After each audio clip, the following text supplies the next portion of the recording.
Carry on my wayward son. There'll be peace when you are done. Lay your weary head to rest. Don't you cry no more. Welcome to another episode of Action Video Game Talk. I'm your host, Scott Action Jackson. Thanks for joining me today, or tonight, or whenever you're watching or listening to this episode. Once again, there's a whole crap ton of news articles to go through, so let's hop right into it. Rumors of an Xbox 360 version of Grand Theft Auto San Andreas began to circulate with the leak of new achievements for the game. And now Rockstar has confirmed that Grand Theft Auto San Andreas is getting its own re-release on Microsoft's last-gen system. Gamers may have noticed that the Xbox Originals version of the game available on the Xbox Marketplace has gone missing. Rockstar explained the removal as sort of an out with the old, in with the new. While the original version will never be available again on the Marketplace, Rockstar has gone ahead and made it available as a purchasable game through the Games on Demand service, and started on October 26. The company promises that this isn't a mere change of how gamers can purchase the game. The graphics have been improved, supporting 720p resolution, improved draw distances, and as the achievement list leak already revealed, full achievement support. In addition to the revealed list, there is an additional 11 secret achievements to unlock in San Andreas. Rockstar is celebrating 10 years since the release of Grand Theft Auto San Andreas with a special celebratory weekend in Grand Theft Auto Online that will include special clothing, discounts, double RP, and double Grand Theft Auto money. So according to this, they have re-released Grand Theft Auto San Andreas for, I guess, Games on Demand, the digital version, instead of maybe, I don't know, trying to release a physical retail copy. You do realize if something happens with your 360s, you'd be losing this, right? Okay. For me, Grand Theft Auto San Andreas was the worst of the PlayStation 2 trilogy that they had. The PlayStation 2 Grand Theft Auto trilogy was Grand Theft Auto 3, Vice City, and San Andreas. Now, them doing an improvement on just the San Andreas sounds a bit weak, but especially for it just being a straight download. I mean, is it really that hard for them to maybe at least try a physical retail release?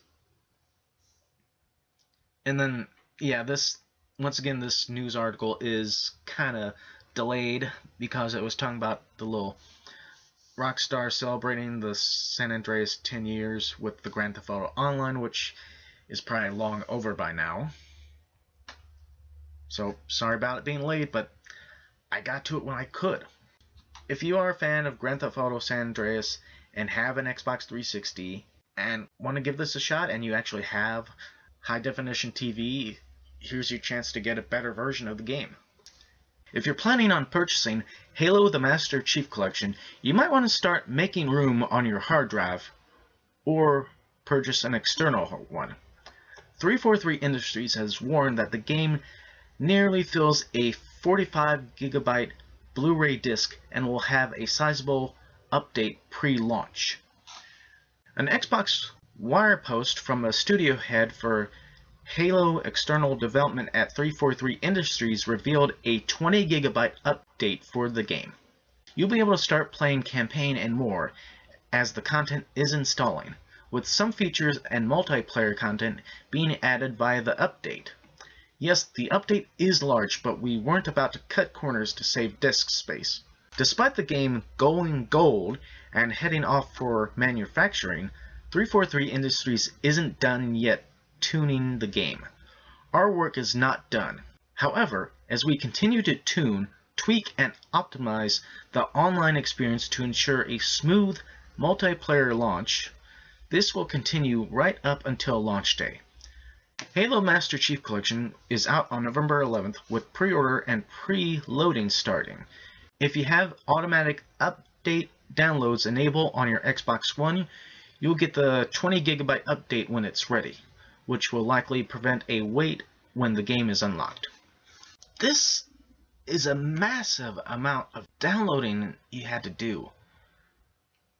Especially for those who just do the straight download to the system from the disc. It's going to be a 45 gigabytes just to download from the disc to the system. And now you're going to have a 20 gigabyte day one update. So you're going to have like 65 gigabytes to go onto the system. That original 500 gigabytes on the original Xbox Ones is not going to last that much. Because a lot of people have been doing a lot of installing from games to systems. And it's been eating up their systems a lot. And now we're going to have another huge eating of people's hard drives. I don't know how I feel about this. I mean, I wonder if 343 Industries saw this coming or not. I mean, I know this is going to be a massive collection, but I didn't know it was going to be this massive for somebody's hard drive.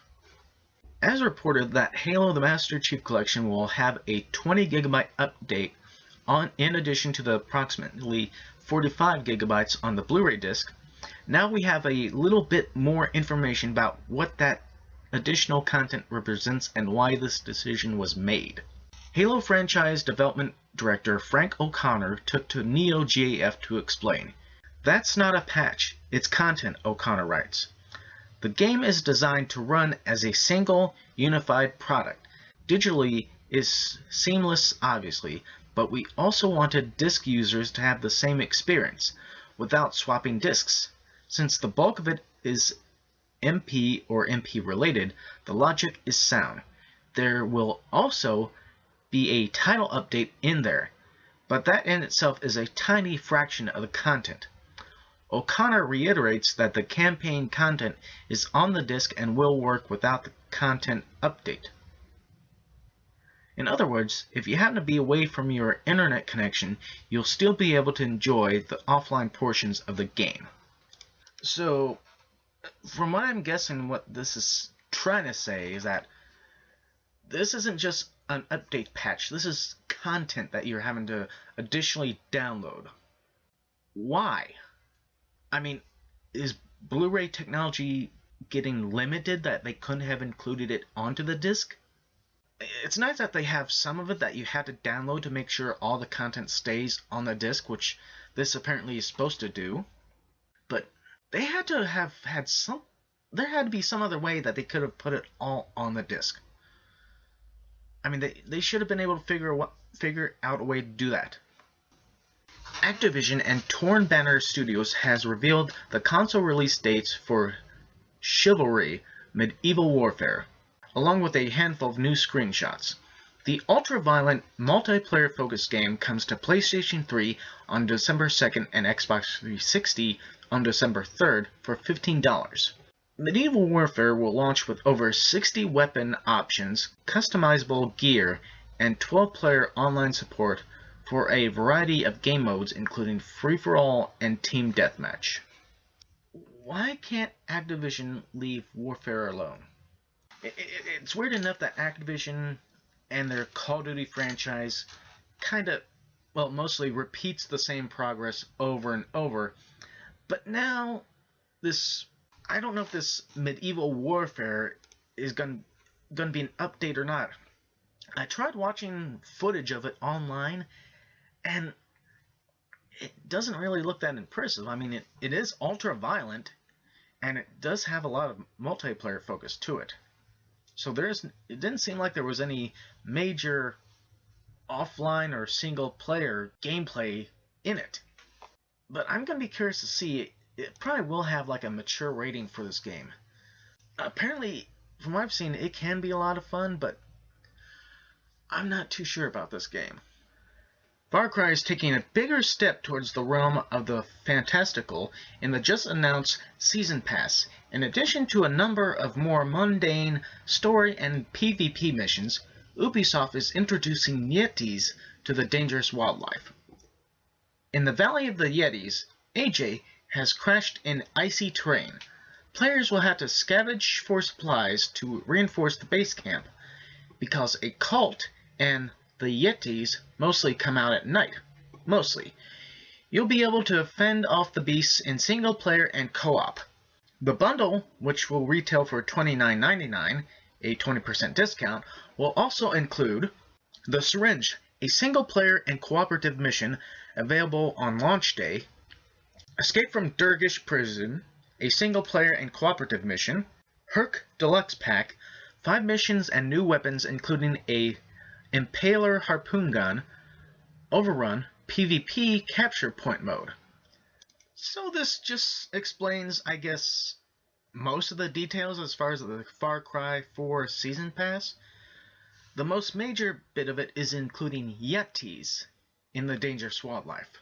And yes, Yetis, Bigfoot, or White Bigfoot, if you want to call it that. But as it says here, it's like you scavenge for supplies to reinforce a base camp, because apparently a cult and Yetis come out at night. So it's in both single player and co-op, so it'll be a fun little additional DLC.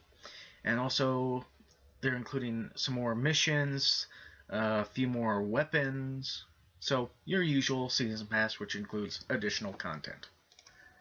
Grand Theft Auto 5 will not have a beta prior to its release on Xbox One, PlayStation 4, or PC, and Rockstar wants to make sure its fans are aware. On rockstargames.com/no-beta, you will find a very clear, very direct message that reads, "Please note, there is no pre-release beta test for Grand Theft Auto 5. If you see ads or solicitations to join a beta program, beware, as it's likely some type of online pushing scam." So if you see some kind of invite to join in Grand Theft Auto 5's new gen beta program and think it's too good to be true, then you're right. Grand Theft Auto 5 is coming to PlayStation 4 and Xbox One on November 18th, 2014, and PC on January 27th, 2015. So there's apparently a lot of these invites going around for Grand Theft Auto 5 beta that isn't even happening. A Grand Theft Auto 5 beta for the Xbox One, PlayStation 4, and PC is not happening. Rockstar Games said it themselves, it's not happening. So if you do get an invite to it, it's going to be scam. Some kind of online scam, or maybe even some spam that's going to be thrown onto your computer. Bethesda is teaming with Titan Books to bring 2 series of books intended to bring a bit of the Elder Scrolls series into the real world. The 5 books are written in-universe and focus on the history of Tamriel and the accumulated works found within the Elder Scrolls V Skyrim. The Elder Scrolls Online Tales of Tamriel will appear as 2 volumes, with the first focused on the land and the second centered on the lore. These books will include original art and stories about the Elder Scrolls Online factions and the invasion of Mol Bal. The Skyrim Library Collection, 3 books, is an assemblage of in-game books and texts. That set is broken into history, creatures, and the arcane. No prices have yet been revealed for the books, which should release March 2015. Now, it is always nice when they do some kind of texts and scrolls and stuff from fictional video games and actually publish it and make it into a book in the real world. I know that they've done this for Resident Evil, and some of the books that they did by way of that have become too freaking expensive to get. But now they're doing this with apparently Elder Scrolls, which a lot of fans of the Elder Scrolls series are probably going to get this. But the one issue that is really, really bugging me, a few of these are going to be based on the world of Elder Scrolls V Skyrim.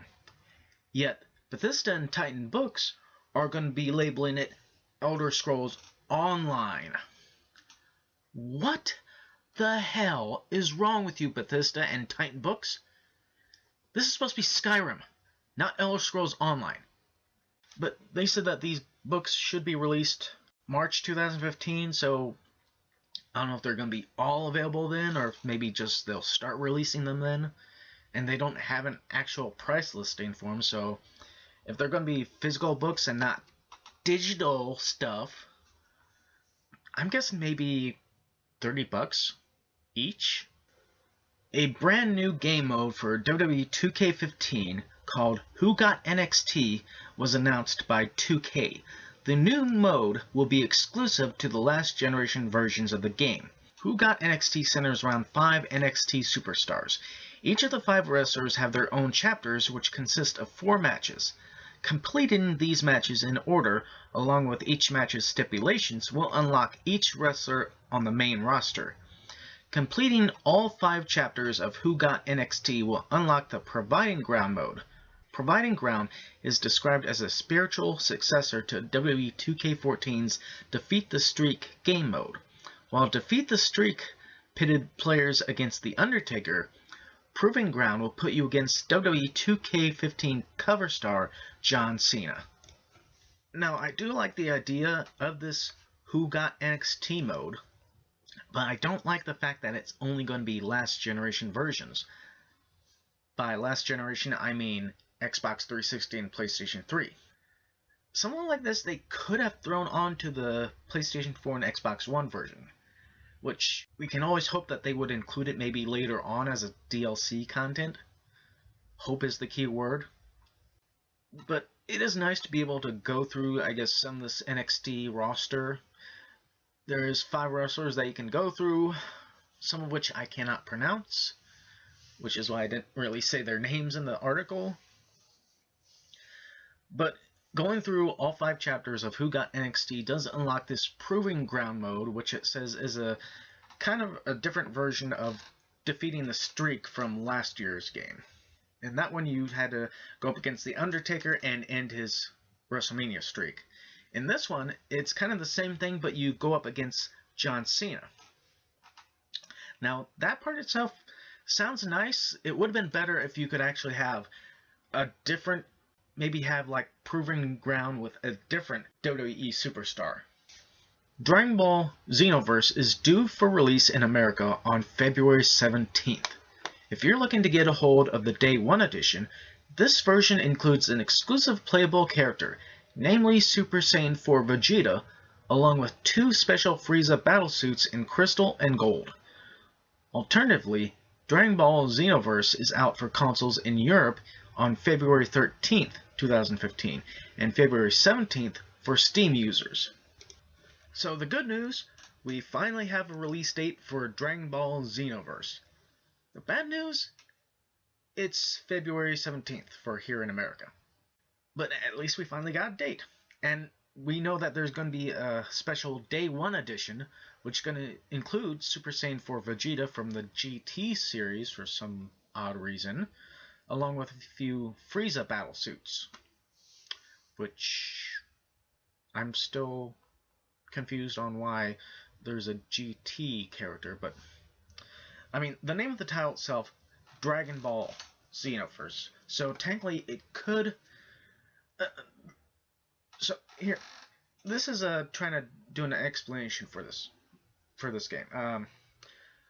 Apparently, something has gone wrong in the Dragon Ball timeline, like in the Saiyan Saga where Raditz happened. Apparently, something happened where Raditz moved out of the way when Gohan was headbutting him. You play a character that is brought forth, I guess, by way through future Trunks, and been given a way to go back in time and put right things that went wrong, which sounds like weird Quantum Leap reference. But apparently it's going to have an online mode where you can go around and get some actual training and, I guess, do some social activities with other players online. So it kind of leaks at a Dragon Ball Online possibility, but actually that sounds a lot like the Dragon Ball Online game, doesn't it? You actually had to go back and put some things right in the Dragon Ball universe, and also this is going to be the first Dragon Ball game that's going to be available on both the Xbox One and the PlayStation 4. So those who have those copies of it will actually be able to do the streaming by way of Twitch. This is going to be the very first Dragon Ball game for that system, even though every other game that's been out so far has been for the older systems. I know some of the more recent Dragon Ball games that were released were only for PlayStation 3 and 360, even when the PlayStation 4 came out. That's it for this episode of Action Video Game Talk. Thanks for joining me today, or tonight, or whenever you're watching or listening to this episode. Later on, I will have the separate clips up if you want to check those out. Down below, I'll have the Facebook link if you want to go and check out the page. So, until next time, bye.